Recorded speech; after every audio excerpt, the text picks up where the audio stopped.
Me casé con el padre de mi yerno, un hombre en silla de ruedas. 3 meses después, se puso de pie, y su ex esposa.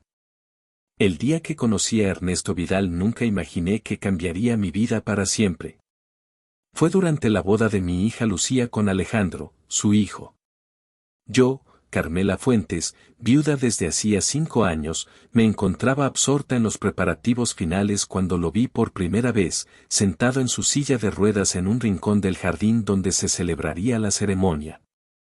Tenía el cabello entrecano, facciones marcadas por los años pero aún atractivas, y unos ojos color miel que parecían contener toda la tristeza del mundo. Me sorprendió que nadie le prestara atención, como si su presencia fuera un recordatorio incómodo en medio de la felicidad general. Más tarde supe que llevaba 10 años paralizado de la cintura para abajo tras un accidente de tráfico y que su exesposa, Verónica, lo había abandonado poco después, incapaz de adaptarse a su nueva realidad. Aquella tarde, mientras los invitados disfrutaban del cóctel previo a la ceremonia, me acerqué a él con la excusa de ofrecerle una copa de champán. Gracias por molestarse, me dijo con una sonrisa que iluminó su rostro cansado. Parece que todos están demasiado ocupados celebrando como para recordar que existo. No había amargura en su voz, solo una resignación que me conmovió profundamente. Soy Carmela, la madre de Lucía, me presenté, extendiendo mi mano. Él la tomó entre las suyas, ásperas pero cálidas. Ernesto Vidal, el padre del novio, aunque supongo que eso ya lo sabe. El hombre de la silla de ruedas que nadie sabe dónde ubicar en las fotos familiares. Esta vez sí percibí cierta amargura en su comentario, pero también un destello de humor que me hizo sonreír. No sé cuánto tiempo estuvimos conversando, ajenos al bullicio de la celebración. Me contó sobre su vida antes del accidente, cuando era un arquitecto reconocido con proyectos en toda Latinoamérica. Me habló de su pasión por el diseño, por crear espacios que transformaran la vida de las personas. Y me confesó que lo que más extrañaba no era caminar, sino la independencia, la sensación de no ser una carga para nadie. Yo le hablé de mi vida como profesora de literatura en un instituto, de mi viudez, de cómo había criado sola a Lucía tras la muerte de mi esposo. Había una facilidad en nuestra conversación, una conexión inmediata que no había sentido con nadie desde la muerte de Antonio. Cuando finalmente nos llamaron para la ceremonia, me sorprendí a mí misma empujando su silla de ruedas hacia el lugar donde se celebraría el enlace. No tiene que hacer esto, me dijo en voz baja. Estoy acostumbrado a moverme solo. Lo sé, respondí, pero a veces es agradable tener compañía en el camino, ¿no cree? Él no contestó, pero sentí como su mano buscaba la mía sobre el mango de la silla y la apretaba suavemente. Durante los meses siguientes, Ernesto y yo comenzamos a vernos con regularidad. Al principio, con la excusa de coordinar visitas familiares a los recién casados, luego simplemente porque disfrutábamos de la compañía mutua. Descubrí en él a un hombre brillante, sensible, con un sentido del humor que había sobrevivido a todas sus tragedias. Me enseñó a mirar la arquitectura con otros ojos, a apreciar los espacios no solo por su belleza sino por cómo hacían sentir a quienes los habitaban. Yo le leía fragmentos de mis novelas favoritas, discutíamos sobre literatura, política, arte. Poco a poco, sin darme cuenta, me fui enamorando de él. Nuestra relación no fue bien recibida por todos. Mi hija Lucía, aunque quería verme feliz, me advirtió que tuviera cuidado. Mamá, ¿estás segura de lo que haces? No es solo un hombre, es un hombre con necesidades especiales. ¿Estás preparada para eso? Sus palabras me dolieron, no por mí, sino por cómo reducían a Ernesto a su discapacidad. Tu padre también tenía necesidades especiales cuando enfermó, le recordé. Y nunca se me pasó por la cabeza abandonarlo. El amor no se mide por la capacidad de caminar, Lucía. Alejandro, por su parte, parecía genuinamente feliz de vernos juntos. Nunca he visto a mi padre tan vivo desde el accidente, me confesó una tarde. Sea lo que sea que estás haciendo, por favor, no pares. Pero la reacción más hostil vino de Verónica, la ex esposa de Ernesto. Cuando se enteró de nuestra relación, comenzó una campaña de llamadas y mensajes, advirtiéndome que estaba cometiendo el mayor error de mi vida.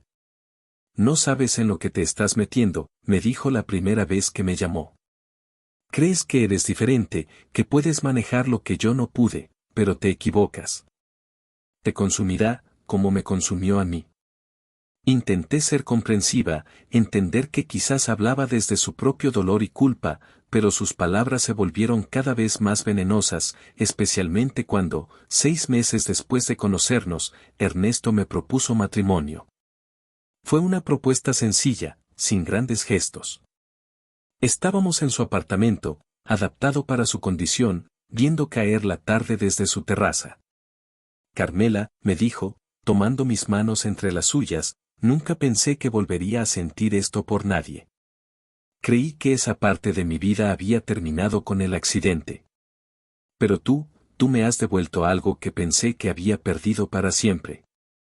No puedo ofrecerte un hombre completo, no puedo prometerte que será fácil, pero te amo con cada parte de mí que aún funciona. ¿Te casarías conmigo? Lloré, por supuesto. Lloré de felicidad, de emoción, quizás también un poco de miedo. Pero no dudé ni un segundo en mi respuesta. Nos casamos 3 meses después, en una ceremonia íntima en el jardín de mi casa. Lucía finalmente había aceptado nuestra relación, aunque seguía preocupada por mí. Alejandro fue el padrino de su padre, y la felicidad en su rostro mientras empujaba la silla de Ernesto hacia el altar improvisado me confirmó que estábamos haciendo lo correcto. Verónica, por supuesto, no asistió, aunque envió un mensaje a Alejandro diciendo que lamentaría no haber podido salvar a Carmela de su terrible error. Los primeros meses de nuestro matrimonio fueron un proceso de adaptación. Aprendí sobre sus necesidades médicas, sobre cómo ayudarlo sin hacerlo sentir dependiente, sobre los pequeños trucos que facilitaban nuestra vida cotidiana. Pero más allá de los aspectos prácticos, descubrí una intimidad, una complicidad que nunca había experimentado antes. Ernesto me enseñó que el amor y la pasión no dependen de la movilidad física, sino de la conexión emocional, de la voluntad de encontrar nuevos caminos hacia el placer y la cercanía. Fue durante nuestro 3er mes de matrimonio cuando ocurrió lo impensable. Habíamos decidido pasar un fin de semana en una pequeña casa rural adaptada para personas con movilidad reducida. Era una noche tranquila, estábamos sentados frente a la chimenea después de cenar, cuando de repente Ernesto se quedó muy quieto, con una expresión de asombro en su rostro. ¿Qué sucede?, pregunté, alarmada. ¿Te encuentras bien? Siento algo, murmuró, con la voz temblorosa. Carmela, siento mis piernas. Es como hormigueo, como si estuvieran despertando. No supe qué decir. Los médicos habían sido claros, su lesión medular era permanente, no había esperanza de recuperación. Temí que fuera algún tipo de sensación fantasma, o peor aún, el inicio de alguna complicación médica. Voy a intentar algo, dijo, con una determinación que no le había visto antes. Ayúdame a ponerme de pie. Ernesto, no creo que sea buena idea, protesté. Podríamos lastimarte, deberíamos llamar a un médico primero. Pero él ya estaba desactivando los frenos de su silla, preparándose. Por favor, Carmela. Necesito intentarlo. Ahora. Había tal urgencia en su voz que no pude negarme. Me coloqué frente a él, tomé sus manos y, con todo el cuidado del mundo, tiré suavemente mientras él intentaba impulsarse hacia arriba. Al principio, nada sucedió. Sus piernas, atrofiadas por años de inmovilidad, no respondían. Pero entonces, casi imperceptiblemente al principio, sentí resistencia en sus brazos, como si estuviera haciendo fuerza contra mí. Y luego, ante mis ojos incrédulos, Ernesto comenzó a levantarse. Fue un proceso lento, doloroso de presenciar. Sus piernas temblaban violentamente, su rostro estaba contraído en una mueca de esfuerzo y dolor. Pero seguía intentándolo, centímetro a centímetro, hasta que, finalmente, estuvo de pie frente a mí, apoyado en mis brazos pero sosteniendo parte de su peso sobre sus propias piernas. Estoy de pie, susurró, con lágrimas corriendo por sus mejillas. Dios mío, Carmela, estoy de pie. No duró mucho. Apenas unos segundos antes de que sus fuerzas le fallaran y tuviéramos que maniobrar rápidamente para que volviera a su silla sin caerse. Pero esos segundos lo cambiaron todo. Llamamos inmediatamente a su médico, quien nos instó a volver a Madrid cuanto antes para realizar pruebas exhaustivas. Las semanas siguientes fueron una montaña rusa de emociones. Pruebas, consultas con especialistas, sesiones interminables de fisioterapia. El diagnóstico final dejó atónitos a todos los médicos. La lesión de Ernesto no había sido tan completa como se pensaba inicialmente. Existía un pequeño puente de tejido nervioso que, por alguna razón que los médicos no podían explicar completamente, había comenzado a regenerarse. No era un milagro en el sentido tradicional, no volvería a caminar con normalidad. Pero con terapia intensiva, con trabajo duro y constante, podría recuperar cierta movilidad, quizás incluso caminar distancias cortas con ayuda de muletas o andador. La noticia se extendió rápidamente entre familiares y amigos. Lucía y Alejandro estaban eufóricos, organizando inmediatamente un sistema de turnos para acompañarnos a las terapias, investigando los mejores tratamientos disponibles. Pero la reacción más sorprendente vino de quien menos lo esperábamos, Verónica. Apareció en nuestra puerta una tarde, apenas 2 días después de que la noticia de la posible recuperación de Ernesto se hiciera pública. Yo abrí la puerta, y al verla allí, elegante como siempre, con ese aire de superioridad que la caracterizaba, sentí una punzada de aprensión. Necesito ver a Ernesto, dijo sin saludar siquiera. Es importante.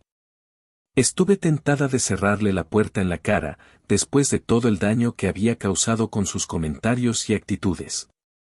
Pero no era mi decisión.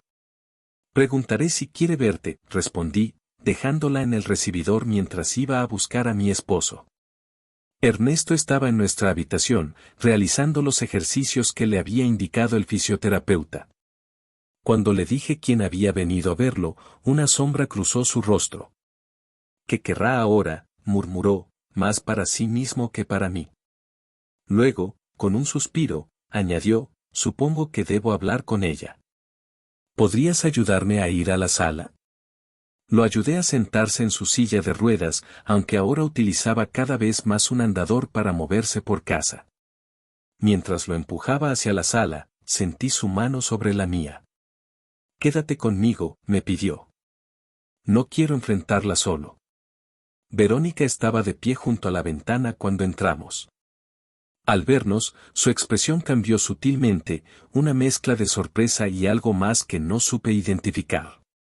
¿Remordimiento, quizás? ¿O simplemente la confirmación de lo que ya había oído? Ernesto, dijo, acercándose unos pasos. Te ves diferente. Han pasado 10 años, Verónica, respondió él con calma. La gente cambia. No me refiero a eso, replicó ella, haciendo un gesto vago hacia sus piernas. Me han dicho que estás mejorando. Que podrías volver a caminar. Con limitaciones, aclaró Ernesto. Nunca volveré a ser el de antes. Pero sí, hay esperanza de cierta recuperación. Verónica asintió lentamente, como procesando la información. Luego, para mi absoluta sorpresa, sus ojos se llenaron de lágrimas. Lo siento, dijo con voz quebrada. Lo siento tanto, Ernesto. Debí haber estado allí. Debí haber esperado, debí haber tenido fe. Ernesto la miró con una expresión indescifrable. 10 años de dolor, de abandono, de soledad forzada pesaban entre ellos. ¿Por qué estás aquí, Verónica?, preguntó finalmente. ¿Qué quieres de mí? Ella se secó las lágrimas con un gesto elegante, recuperando parte de su compostura. Quiero una segunda oportunidad, declaró. Ahora que hay posibilidades de que te recuperes, quiero que volvamos a intentarlo. Nunca dejé de amarte, Ernesto. Solo, no supe cómo manejar lo que nos pasó. Sentí como si me hubieran dado un puñetazo en el estómago. ¿Una segunda oportunidad? Después de todo lo que había hecho, de cómo lo había abandonado cuando más la necesitaba. Miré a Ernesto, temiendo lo que pudiera ver en sus ojos. ¿Nostalgia? ¿Anhelo por lo que una vez tuvieron? Después de todo, habían estado casados durante 20 años antes del accidente. Compartían un hijo, una historia, una vida entera de recuerdos que yo nunca podría igualar.